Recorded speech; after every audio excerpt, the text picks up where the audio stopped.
네, 지난 25일 이재명 대표의 위증교사 사건 무죄 판결이 있었습니다.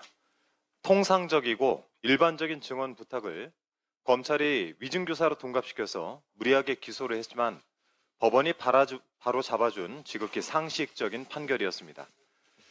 1심 재판부는 이재명 대표와 김진성 간의 통화 내용이 통상적인 증언 요청의 경우와 크게 달라 보이지 않았다라면서 상식에 반하거나 증거의 탐색 수집의 정도를 벗어났다고 보기 어렵다라고 판시했습니다. 즉, 이재명 대표가 아니었다면 기소조차 되지 않았을 사건이란 뜻입니다.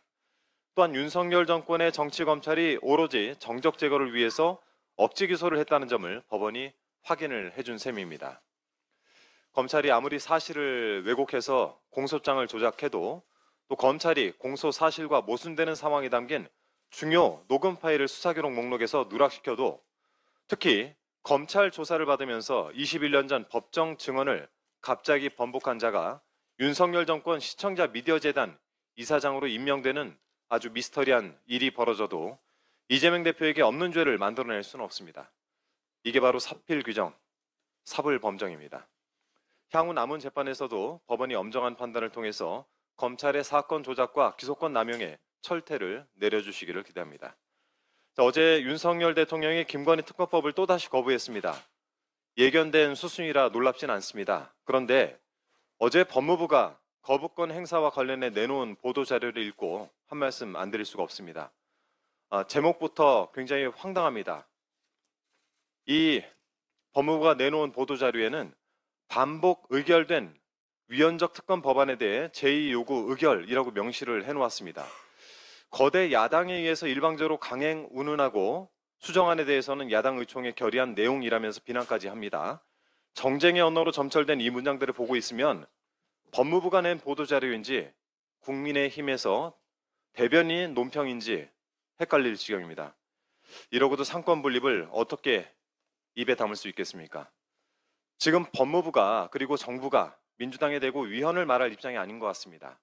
보도자료에 따르면 시작이 이렇게 됩니다. 정부는 대한민국 헌법 제53조 제2항에 따라 제2요구를 의결했다라고 쓰여 있습니다.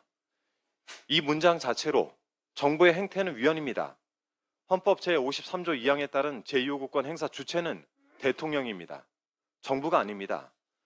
야당이 대통령의 거부권 행사를 비판할 때마다 대통령의 권한을 들먹이면서 정부가 무슨 근거로 제2를 요구합니까?